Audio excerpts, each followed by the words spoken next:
What is up, guys? So today we're gonna be interviewing people and ask them some sort of questions about our community.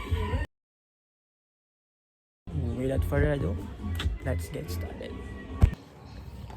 Good day, guys. I'm with my brother and I'm gonna ask him a few questions. So first, introduce yourself. My name is Mark Joseph Arciballos, 15 years old, and I am here to answer all of his questions.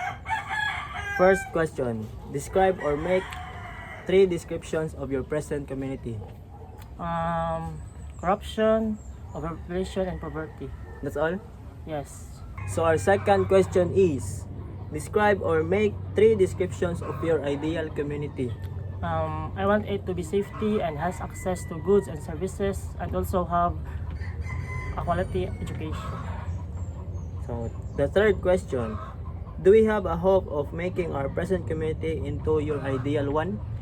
Yes, if we find ways to help each other out, there will always be a hope.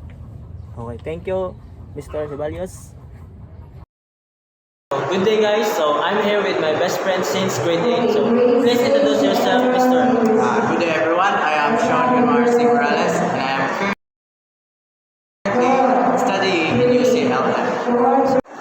So our first question is, describe or make 3 descriptions of your present community. So, my present community is very crowded because there are a lot of people who were NPA, or what we call the no permanent address, and unclean, and also the people out there is irresponsible.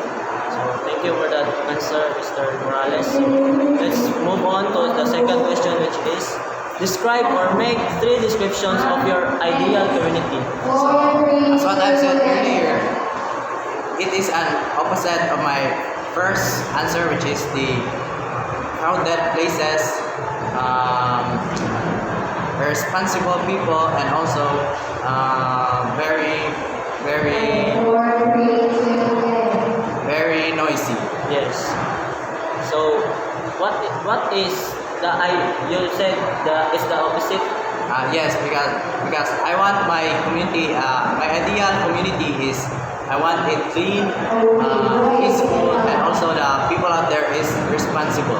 Okay, thank you for that answer. Third question.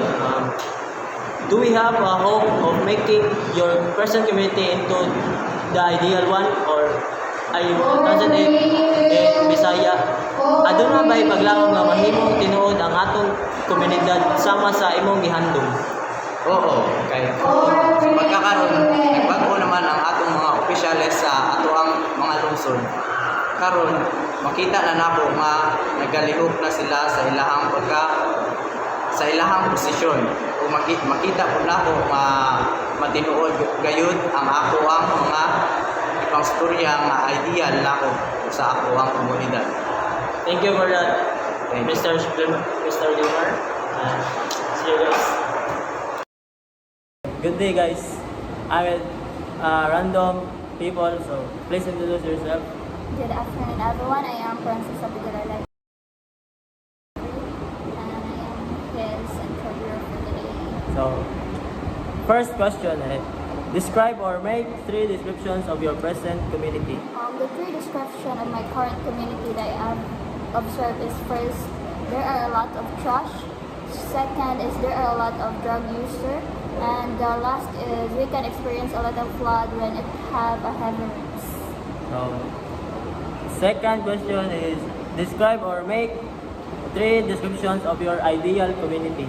My ideal community is that I want to have a peaceful community which everyone can do what they want, responsible, and away from all chaos happened in community. That's all. So, our third question is, do we have a hope of making our present community into the ideal one? Yes, there is hope for transforming the present community into the ideal one by sustaining our environment clean, plant a trees for the better, and make it inclusive and vibrant community. That's all. Thank you. So, thank you, guys. Thank you, Miss Abigail. See you next time.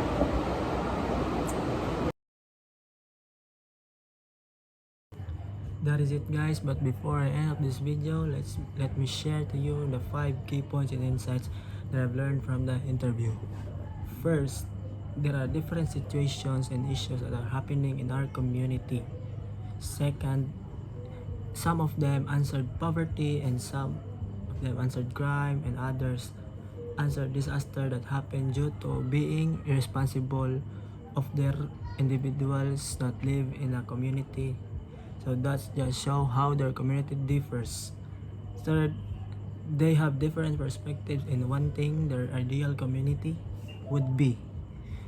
Fourth, I noticed that we all wanted what's good for our community. So we wanted it to be clean, peaceful, safe, and or should we say, to be a good community.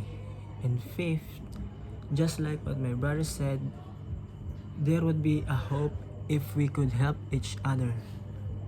So we would gain united, peace, and clean community. Once again, I'm John Clifford Ceballos from BSIT 1D.